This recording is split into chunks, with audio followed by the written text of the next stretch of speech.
जितना ज़्यादा अच्छा सनस्क्रीन उतने ही ज़्यादा चांसेस हैं स्किन कैंसर होने के। Yes, you heard me right. Now you must be wondering that मैं पागल हूँ क्या? Believe me, what I am saying is scientifically proven.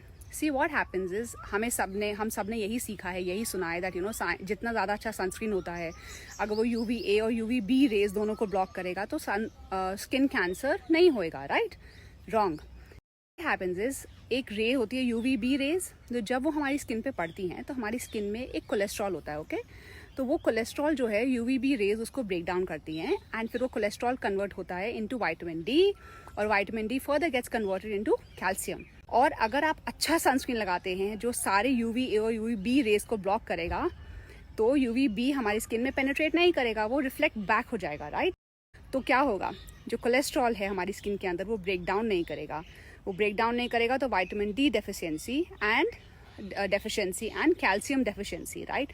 And the result is skin cancer. सबसे पहले आप ये देख लें कि डेफिशिएंसी ऑफ विटामिन डी की वजह से स्किन कैंसर हो रहा है या आपको अच्छा सन ब्लॉक इस्तेमाल करने की वजह से कैंसर हो रहा है। विटामिन डी डेफिशिएंसी जो होती है उसकी वजह से आपको इश्यूज होते हैं, सन ब्लॉक की वजह से नहीं होते।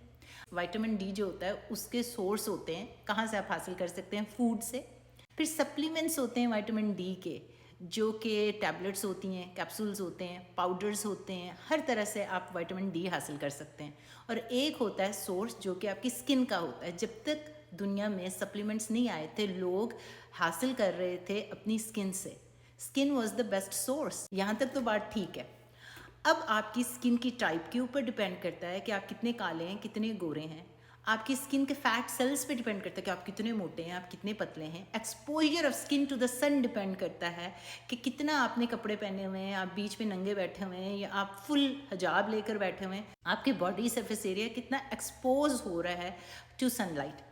अब जब सन आएगी यूवी रेडिएशन आएगी। यूवी रेडिएशन क्या करती है? डिफरेंट टाइप की होती है, हर एक की वेवलेंथ डिफरेंट होती है। अल्ट्रा वायलेट UVA, ए का मतलब होता है एजिंग। अगर उसका एक्सपोजर ज़्यादा होगा तो आपको फोटो एजिंग होगी। क्योंकि जो आपकी स्किन होती है वहाँ का जो मैट्रिक्स होता है वह होते हैं मेटालोप्रोटीनेसेस। वो कोलेजन को जाके ब्रेक डाउन करता है। एज के साथ आपकी कोलेजन जो है वो कम हो रही होती है, और जितना एक्सपोजर होता है UVA से, एजिंग वाली रेडिएशन से, उतना वो ब्रेक डाउन कोलेजन का ज़्यादा हो जाएगा।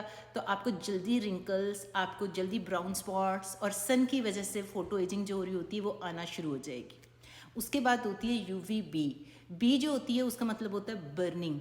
वो जाके DNA को डैमेज कर रहा होता है, जिसकी वजह से UVB रिस्पॉन्सिबल होता है ना सिर्फ formation of vitamin D in your skin, बल्कि अगर बहुत ज़्यादा एक्सपोजर हो जाए तो स्किन कैंसर का पर्पस भी होता है। अब अगर आप सनलाइट में जाएंगे तो सनलाइट में आपकी स्किन जो होती है उसमें कोलेस्ट्रॉल होता है, उससे जो होता है आपका विटामिन डी बन रहा होता है due to the exposure of UVB। यहाँ तक तो वो डॉक्टर ठीक है।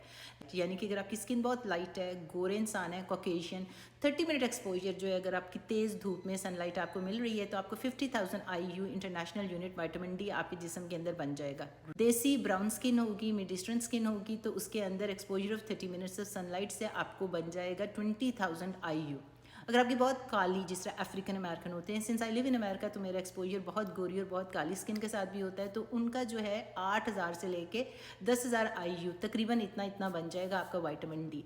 लेकिन अगर आपका एक्सेसिव एक्सपोजर हो गया तो आपका जो UVB होती है जिसकी वो बात कर रही हैं, वो आपको एक्चुअली स्किन कैंसर भी करेगा। अब डिपेंडिंग ऑन कि आपकी रेस क्या है, उसमें squamous cell carcinoma, basal cell carcinoma and melanoma जो है कॉमन होते हैं। और जब मैं अपने ऑफिस में कोई भी ऐसा पेशेंट जो over the counter skin care products तो हम भी बताते हैं, लेकिन जब मैं देखूं कि कोई ऐसा स्किन लीजन है जो कि बहुत कलर बदल रहा है या बहुत बड़ा हो रहा है या स्किन के ऊपर प्रेजेंट है, तो मैं हमेशा राइट अवे पेशेंट को कहती हूँ कि जाके स्किन स्पेशलिस्ट या डर्मेटोलॉजिस्ट को देखो, ताकि वो इसकी बायोप्सी करके देख सके कि ये कहीं स्किन कैंसर तो नहीं है। जिसकी वजह से आपको ये कहा जाता है कि sun block and sunscreen every 2-3 hours लगाएं अपनी स्किन को प्रोटेक्ट करने के लिए from skin cancer and from photo ageing. Toxicity, अगर बहुत ज़्यादा विटामिन डी हो जाए तो वो कैंसर भी कर सकता है, जिसमें पेनक्रियाज का कैंसर आ जाता है और आदमियों के अंदर जो ऑर्गन होता है प्रोस्टेट। तो अभी ये तमाम स्टडीज़ इन प्रोसेस है, अभी कोई भी चीज़ क्लिनिकली प्रूवन नहीं है। अभी स्टडीज़ और होती रहेंगी, आपको और गाइडेंस मिलती रहेगी, लेकिन फ़िलहाल आपको ये पता होना चाहिए कि vitamin D deficiency is the reason कि कुछ क्लिनिकल रिसर्च कह रही है कि वो एसोसिएटेड होती है with cancers, but not the sun block. तो सन ब्लॉक तो आपको प्रोटेक्ट करेगा स्किन कैंसर से भी और फोटो एजिंग से भी। आपने विटामिन डी की डेफिशिएंसी नहीं होने देनी, वो आप हासिल कर सकते हैं फूड से या सप्लीमेंट से या फिर थ्रू सनलाइट।